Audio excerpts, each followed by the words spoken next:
Welcome back, everyone. We're going to go dive straight into the forum right now. We're going to go and discuss the issues surrounding the repatriation of our citizens. Last week we touched on it. Yeah, we touched on the law a little bit. I think basically to sum it up before we start the forum, every citizen, by virtue of being a citizen, you enjoy a constitutional right, you enjoy certain benefits and constitutional rights. That means the ability to reside in the country. It also means the ability to enter and leave the country at your own free will. Correct. That is connected to your right, your freedom of movement rights and your right to liberty under the Constitution. Yeah. You have the right to re-enter the border at any time. That is an ancient common law position. Correct. It's without dispute. It's beyond dispute. Beyond dispute, that's the word. Words of Lord Mance, I believe it was. There is also international law and international conventions which state that a citizen ought not to be left stateless. Yeah. And I think in certain situations where countries take steps or implement measures which will essentially leave citizens stranded outside of the borders of their country, I think that that could be construed as making a citizen stateless. Well, we have two young ladies, two young women today, Soraya and Jessica. One is in the United States, one is in the UK, stranded citizens of Trinidad and Tobago. And I think we have them on Zoom right now. Hi, Soraya. Hi, Jessica. Are you hearing me? Hello. Hi guys, how are you? Well, I'm okay. Soraya, I'm doing okay as well. Soraya, let's start with you. So you are in the US at this point? Yeah, I'm in Florida. And how did you become A family friend. how was it that you came to be stranded outside of the borders? Well, I usually teach English as a foreign language, so I'm usually teaching out of the country. Right. So I was in Bolivia, and then the cases started rising. This is at the same time that Trinidad and Tobago was advertising less than 50 cases, and then they got to 0. Yeah. So I decided to try to come back home because cases in South America, if you see the news, are really bad, like bodies left on the street and whatnot. Yeah, I remember. So I Yeah. didn't want to reach that stage, so I decided to try to come home. How did you come home? Where you would have flown to Florida? Yeah, there was a direct flight from Santa Cruz, Bolivia to Miami, Florida. And Yeah. and tell us what types of steps have you taken with the ministry to try and get back? Did you write? Did you email? Did you? When I was in Bolivia and Is that a girl's name? April or so, I immediately contacted the embassy for Bolivia. It's the one in Caracas. Right. And the woman did respond to me. I can't remember her name now. And she she couldn't help me much, but because there's no information out there for people. I tried to get a friend to call the government in Trinidad, and they always keep telling you, fill out this form, fill out this form, fill out this form, which I did fill out in June. And they just give you an automated response So that it's been received. Have you heard anything at all from the Ministry of National Security? No, Since June? nothing. No, nothing. No. And I also filled out the humanitarian assistance Yeah. form, and I had to sign it. So I'm fortunate that I was able to get, the neighbor here to print it and scan it and send it back to me with my signature. Yeah. But I have issue with that form because they say incomplete applications won't be considered. Yeah. How do I know If it's that? completed or not without any sort of feedback. Exactly. And they can use that excuse to say, well, you missed out one digit, you're not going to get any financial help. Yeah. It's a loophole that they can just say, well, it was incomplete, and we said you won't get anything. Yeah. Now, Jessica, coming on to you, I know your story is quite unique. Can you tell some of the viewers about your story? I know you reached out, our program manager reached out as well. And when we heard this story, we said, well, no, this is a very unique story, and we need to hear from you. Okay, so I came to the UK on the 8th of March. I came to help my granddad, who was going to have surgery on the 28th of March. Yeah. So when I came, maybe about 2 weeks into it, Trinidad said that they were going to lock down their borders. So that would have been like the 23rd, I think. So his surgery would have been the 28th. I couldn't just leave because that was what I came to do. Yeah. So he's a pensioner and he's a heart patient, he's diabetic, he's a really ill man. And it's just him and his companion. So you were there for support? Yeah. Yeah. And well, they didn't say that they were going to cancel the surgery or anything, but they eventually did. because of COVID, they didn't have any of those surgeries. Yeah. And kind of because the funds were really low, I came to my aunt's in Luton. So my granddad was in London, and I came to my aunt's in Luton, and I've been back and forth. But I've missed a lot of occasions. So this October has been a really giving month. Yeah. Because at the beginning of the month, my uncle, he had a massive heart attack. So his heart is under 20%. Then that was Friday. And these are relatives in Trinidad. Yeah. No, I know specifically what made your story so unique is that there was an issue in terms of a surgery, correct?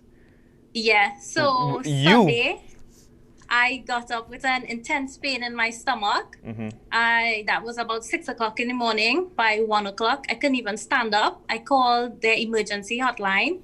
So they said, you need to come to accidents and emergency. One time when I went, they was like, okay, it's appendicitis. We're going to have emergency surgery in the morning. And I had my appendix removed. And then, so that would have been Monday. Tuesday, I got the bill of £4,600, which is almost like $46,000. Yeah. And nobody has that kind of money because my parents, I used out all my savings, and because I left my job to come help my grandfather. So that would have been I was working Swissport, but Swissport has retrenched their workers, so I'm not coming back to a job. So my parents are trying to support me here. Yeah. So it's a big conversion. When you went up there, and even when you may have heard that borders were locking down, did you even imagine that it could have been locked down for this long? No. You had no idea. I didn't. And you said, I think that, and from my memory, the notice given before they locked down the borders was very little, right? It was a matter of a couple of days. Yeah, it was a few days. And their prices, even if I did consider it, because I looked at the tickets, it was like £1,000, which is almost like $10,000 just for a one-way ticket to come back. Yeah, so it was the price would have been very prohibitive at that point. Yeah. Soraya, what about you? You would have gotten the same notice. Do you think the notice was sufficient? Well, to come to the States, I had to book a flight to show that I'm leaving the country. Right. Because I just have a visa. Yeah. And I paid $90 for that flight with American Airlines, which of course keeps getting canceled. Right. So I haven't heard from the ministry about repatriation flights, but my friend, his aunt, returned from New York week before last. Yeah. And he told me, this is direct information, that she had to pay $560 US plus tax for a one-way ticket just to return with Caribbean Airlines. So when I heard that repatriation flights were happening, I called American Airlines to see, what's happening with these flights, because I have a flight booked with them.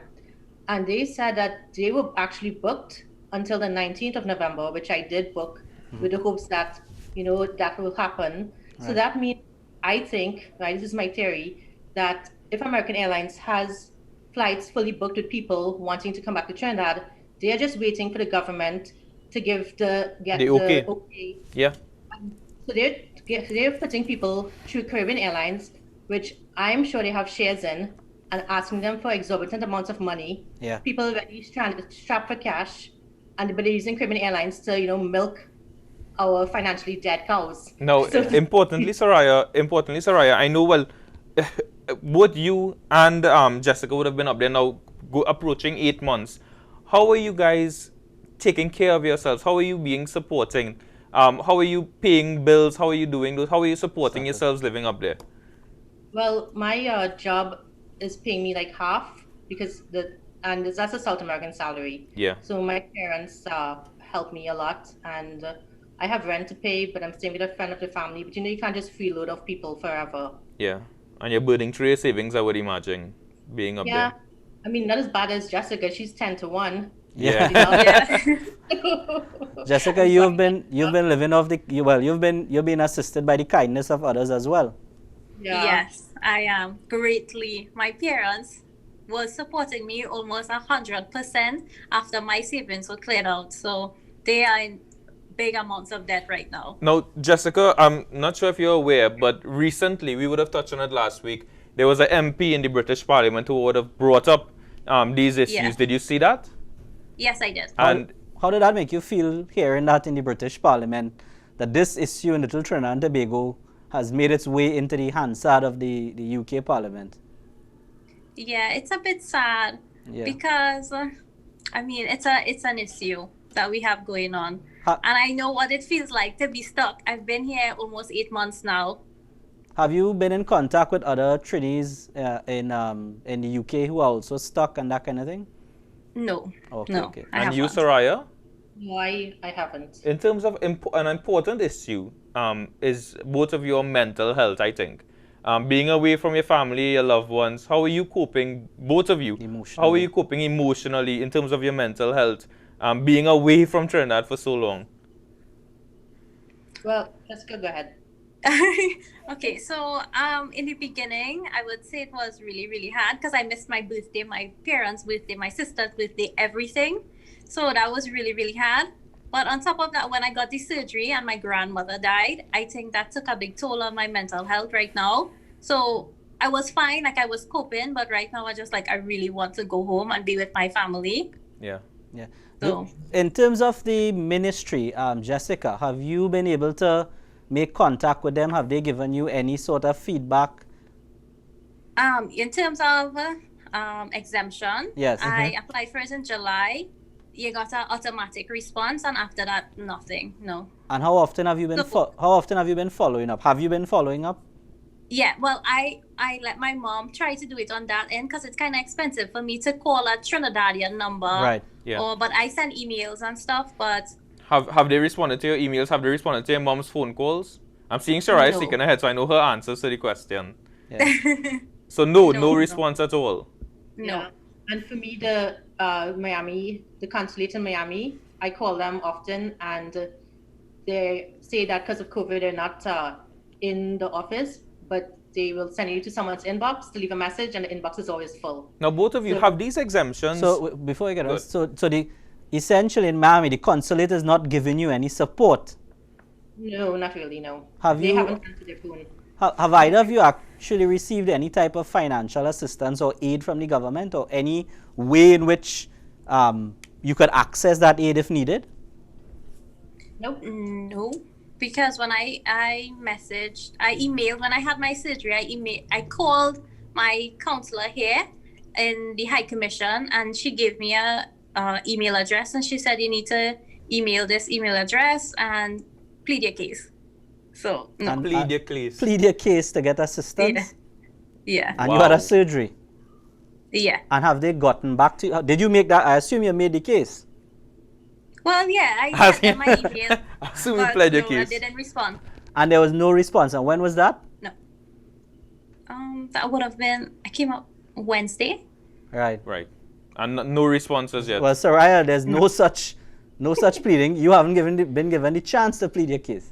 No, I haven't, because when I filled out the humanitarian assistance form, they asked for the date that to scan the stamp on my passport where I entered the US. Yeah. But in the US, when you have the... don't have the stamp. Yeah, correct. Yeah, that piece of paper, and I don't have that piece of paper. So I was trying to call them to say, well, don't consider me incomplete, my application, because there is no stamp. But here's the date I left Bolivia, here's this, here's that, and I sent all that information as backup. Yeah. But you can, like I said, they can say, oh, your application is incomplete, you don't have this non-existent stamp. Mm-hmm. So I'm not going to get... They phased that out of the immigration system in America some time ago, yeah. I was looking through my passport and looking every page, and it's not there. Have these exemptions that we have been hearing discussed in the public from the Minister of National Security, from the Prime Minister, have these exemptions been explained to you in either of your phone calls or to your consulates or to Jessica's counselor? Have these exemptions properly been explained to you, how to apply, how not to apply? Has the website been functioning properly? No, they just said to send them an email with in my case, with the date you traveled, your bio page, passport, and that was it. You send them and tell them that you're out of the country and where you're staying, and that's it. Yeah, no, I don't want to cause any undue, as we could say it on Jagrity, couture, right? But I'm sure you've heard stories where other citizens have been able to leave and come back into the country without any rhyme or reason. How did that make you all feel? Were you aware of cases like that, and how did that make you guys feel? Soraya? Well, I heard that this is like, you Trinidadians love to gossip and tell you what they hear. Yeah. So I've heard that they're prioritizing people who went on short stay vacations. Right. So. And Jessica? Yeah. Well, they were supposed to prioritize me because I only went for 5 weeks. Right. But, So you would have been within that short stay vacation. Yeah. But Jessica, you're a Section 1 priority, so we're going to give you as much publicity and airtime as you need to raise your case. Yeah. Right? Definitely. We're more likely going to be giving a lot of people more voice during the other programs to hopefully get some type of assistance to you. You would have no doubt tuned in yesterday to the press conference to see if the exemption would have been lifted. But of course, you would have been met with some kind of disappointment. Yeah. How was that? How did that make you feel? How did that make you feel? Yeah. I was disappointed, but let me be honest. I've been like every time we have a press conference, I hope that they would say, okay, the borders will open, or anything for me to come home. But after a while, I didn't keep my hopes up that much. We don't hold our breath anymore. Yeah. Yeah. Now, if you had to say anything to our minister of to the National government, Security, if you had to say anything to the minister, to the Prime Minister, Mr.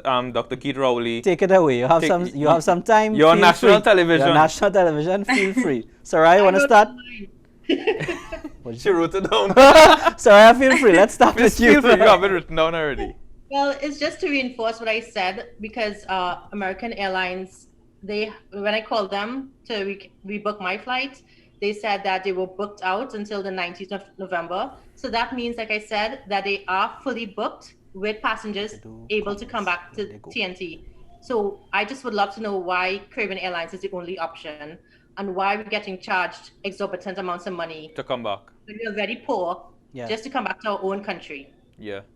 Jessica? All I have to say is I would really, really like to come home, because I would like to recover with my family. Yeah. So no, that's Jessica, all I have to say. very, very importantly, I want to bring this up because I personally would have seen it on my Facebook page. You would have started a GoFundMe page. I know you said you were about $4,800 in debt, £4,800 in debt. That's on average about $48,000. And that's because of the surgery. Because of the surgery. You had to incur a cost there. So you didn't have a visa. Of course, you're not a citizen of the UK, so you don't fall under the NHS system. No. So you will have to pay for that. Now, I want to give you a little time now to I know it's about 50%. The goal has been about 50%. I'm not sure our program manager, Larry, would have informed us that it reached about 50%. I'll give you a couple minutes just to talk about your GoFundMe page so that any willing citizens out there can assist you, so at least that debt could be paid while waiting to come back home. Okay, so the GoFundMe was started because, as I told you, my parents has been supporting me almost 100%, and we talking about credit card debt. Yeah. So, and the conversion rate, even when they put money on the credit card or anything like that, it's 10-1. Yeah. So almost 10-1. Yeah. And this is $46,000 we're talking about, and my parents literally cannot afford that kind of money. How can people? And even if they like take a loan on to pay it out, or my parents are in a lot of debt. Yeah. Because it's been 8 months. I have to eat. I have to contribute. I have to get new clothes because I spent 3 different seasons here: spring, summer, and autumn. Mm-hmm. So it's getting colder now, and I don't know if I might need winter, so I would need winter clothes, and it's really expensive. The cost of living here is expensive. I have to contribute to my aunt and stuff, my grandfather. Yeah. So literally any help where can we find would the be GoFundMe greatly page? appreciated. Where can we find even the littlest? Where can we find the GoFundMe page? You can find it on Facebook. Right. Under your name, if we it's search on your name. Instagram. Yeah. Pardon? If we search your name, Jessica Kumal Singh, we will find the No, page. you won't, because I'm not on Facebook. Okay, but okay. You can search Sandy Kumal Singh or Okay. Celine Kumal Singh, and Good. on their Facebook you would see it. I saw the link posted on Trinidad is not a real place Right. Instagram. Well, we would try to post that up on our our Section 1 page. Facebook so that people Okay, could thank you. people could access it. Soraya, Jessica, thank you so much for joining us. I want to commend both of y'all. Y'all, despite the traumatic circumstances, y'all seem to be doing a good job and staying strong. Yeah. Their spirits seem to be very high still. Correct. Yeah. Correct. Now, we. At the end of 2020, you just realize, it doesn't matter anymore. Yeah. Yeah. Don't care. Yeah. We just live in day by day. You just Yeah. want to Take it one come day at a home. time. You just want to come home at this point in time. Yeah. And I hope ministers and the government sees this, and hopefully the exemptions can be laxed very soon. Thanks a lot, guys. Thanks for joining us and keep up the strong spirit. Good luck, Jessica. Thank you. Bye. Thank you, guys. And that is, Kyle, you could see the hurt in their faces. Yeah, behind the smiles, there's you could tell that there's a lot of pain, Correct. a lot of hard times they've endured through, and Yeah. we really need to try and support them. We really need to call upon this government to get our citizens back home, get Soraya back home, get Jessica back home, everyone back home. get all of these citizens who are stranded abroad in similar or even worse positions Yeah. than Jessica and Soraya. Yesterday in the press conference, to be very fair and very transparent, yesterday in the press conference, the Prime Minister would have indicated he wants to set up a committee, a very small committee, as he called it, with the Minister of National Security, the Attorney General, and the Minister of Health. I had to They would I had try to drink some water there because I didn't want to say what I want. They but I want- had to say it's about that. they would try to now implement or develop a new system, as the Prime Minister called tagging, Yeah. where you go home or you come into the 14-day period, and within that 14-day period you're able to properly assess the vitals of someone to. Now we don't know when this will happen. Stefan, We don't know when it will happen. all of that, with all due respect and forgive me, all of that is too late now. Correct. You Correct. just have to find a way. You are paid for this. You are in government. You've been elected for this. I mean, we're trying not to talk too much politics here. Yeah. But you are elected for this. You have to solve the problems of the people. Look, You could have put in place. We knew this was a problem since March. Since we knew we March. would have to repatriate citizens. we're going into 8 months 8 now. months. You should have had a committee working, setting up the criteria, setting up the system so that when the time was ready, it would be implemented quickly. Yeah, we need what? We need to implement policies immediately to bring home our brothers and sisters. There was a case that our program manager would have brought to our attention. We don't want to name the person. He said that he doesn't even want to come on because he wants to remain anonymous. This is a gentleman who went to CARICOM country for a job interview. And he's When he- stranded. and, yeah. and he's stranded. When he was coming back, the gates of the airport literally closed and we can't come out. He is living house to house by strangers. We heard that his landlord, he's renting right now in Trinidad. His landlord put all of his stuff out. When And he friends, comes back yeah, into he has Trinidad, no place to stay. he has no place to stay. Because He's he can't homeless. earn a living, he can't pay, he can't get on with his life like so many other citizens. So I think, Stefan, on behalf of you, me, the team, Section 1, please, government of Trinidad and Tobago, bring our citizens back home. This is no longer political football. No. We Get need to them bring home. our brothers and sisters back home immediately. They're incurring unnecessary debt. When they come home, some of them are homeless. Yeah, it's- Look, we reached a point where we are one of the only countries It that is- have not properly repatriated our It is citizens. becoming, in my view, unmitigated, unbridled cruelty. Cruelty, that is the correct word. Cruelty. It is inhumane. However, a committee is set up. I think you're right, Kyle. It there- is too late. We know what has to be done. There are experts that could have that criteria in place within a matter of hours. No, it's very simple, Mm-hmm. Test when you're up there. Wherever you are, you test. If you're negative, allow back to travel, and What? you quarantine for 14 days. The point is, this is not a challenge that is unique to Trinidad. It's all over the world. Several countries would have had to deal with this. I am sure there are models that we could adapt for Trinidad. Get them home. Open the borders. Get them home. Repatriate our citizens. I apologize if we seem a bit emotional Yeah, here, but it's getting unbearable because you know why? We are being Since- messaged. We yeah, are being messaged. we are- We since actually we- see now what people. It's easy for people to simply gloss it on Facebook Correct. and scroll past it. But now we are getting the heartbreaking messages. While we were talking about law and it's fanciful to come and talk about cases like we did last week. Yeah. But since last week we have been inundated with many, many, many messages. I don't want to say the number, but many messages through our Facebook pages, our Section 1 Facebook page, and us personally from family members who are in Trinidad and Tobago. And it's unbearable to see our citizens, our brothers and sisters, away from our country, suffering. Behind those nice smiles that Soraya and Jessica had there, it's pain, you know. It's pain. They put on a nice face to this for our program today, but it's pain, and we need government of Trinidad and Tobago, please. And we need the citizens of Trinidad and Tobago to stand up, make your voices be heard, and call upon the government to bring them back home. Yes. Do we have any comments that we wanted to read? I don't know. We did not have any, not as yet, but hopefully at the end of the program, we will come on. So let's take a very short break. We will be back with the deposition. We'll calm down a bit. Yeah. We'll get back to our deposition and talk to one of our colleagues, Mr. Matthew Gill.